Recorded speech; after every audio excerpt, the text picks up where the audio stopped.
இந்த நாள் உங்களுக்கு ஆசீர்வாதமாக இருக்கும். இந்த நாளில் இந்த வேத வசனத்தை கேட்கிற அவங்க ஒவ்வொருத்தரையும் ஏசப்பா அதிகமாக ஆசீர்வதிப்பார்.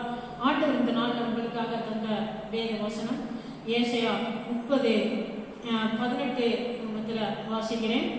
ஆனாலும் உங்களுக்கு இறங்கும்படி கர்த்தர் காத்திருப்பார், உங்க மேல் மனது உருகும்படி எழுந்திருப்பார். உங்களுக்கு இறங்கும்படி கர்த்தர் காத்திருப்பார்.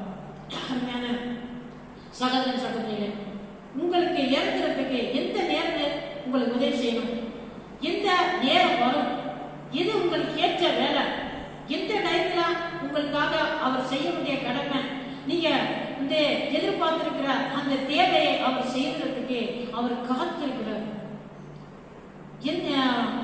உங்களுக்கே ஆச்சரியப்படுற நேரத்துல ஏற்ற வேலையில ஆண்டவர் உங்களுக்கு செய்வார்.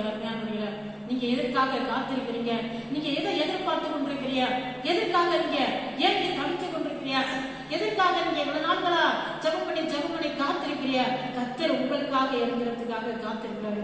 அருமையான சகோதர சகோதரிகள, ஒரு சம்பவத்தை நம்ம வாசிக்கிறோம். யோவான் 2ஆம் அதிகாரத்துல நம்ம வாசிக்கிறோம். அங்க கானா ஒரு கல்யாணத்துக்கு போறாங்க. ஆண்டவர் இயேசு அங்கே போயிருக்காரு, அவங்க சீசர்கள் அங்கே போயிருக்காங்க.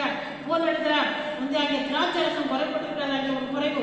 ஆனா அங்க எல்லாரும் போயிட்டு முதலாக இயேசுவை பெற்ற தாய் போய் சொல்றாங்க.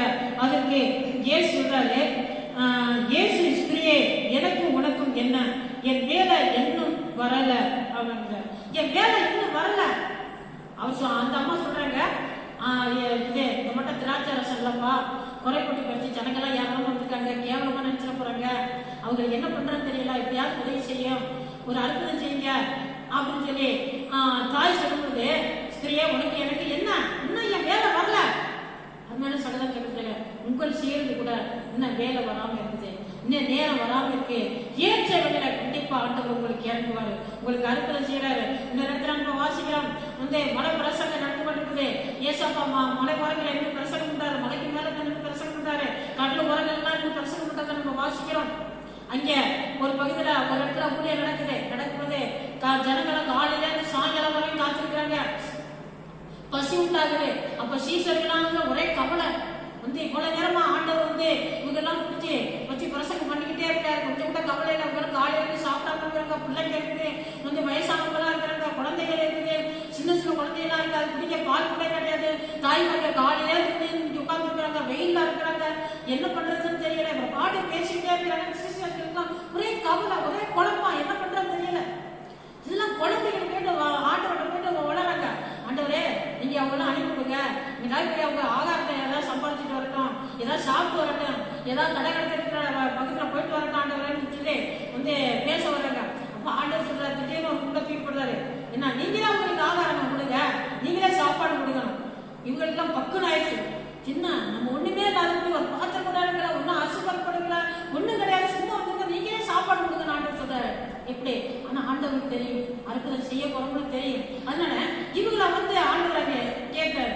அப்ப இவங்க இதெல்லாம் குழப்பறாங்க. ஆனா இப்படி குழப்பிக்கிட்டு இருக்கும்போதே அப்ப இவங்க வாயிலிருந்து வருது, ஆண்டவரே ஒரே ஒரு சின்ன பையன் 4 அப்பா வச்சிருக்கிறான், 2 மீன் வச்சிருக்கிறான், அதெல்லாம் இவ்வளோ ஜனங்களுக்கு ஏமாத்துறோம் அப்படின்னு சொல்லி இவங்களுடைய வறுமையை, எங்களுடைய அந்த அவிசுவாசத்தை பற்றி நினைச்சு பேசிட்டு இருக்கிறாங்க. புதுல இன்னும் ஆண்டவரை பற்றி அற்புதங்கள் இன்னும் அவங்களுக்கு தெரியல. ஆனா ஆண்டவர் சொல்றாரு, அந்த அப்பத்தை அந்த மீனை ரெண்டா வாங்கிட்டு வாங்க.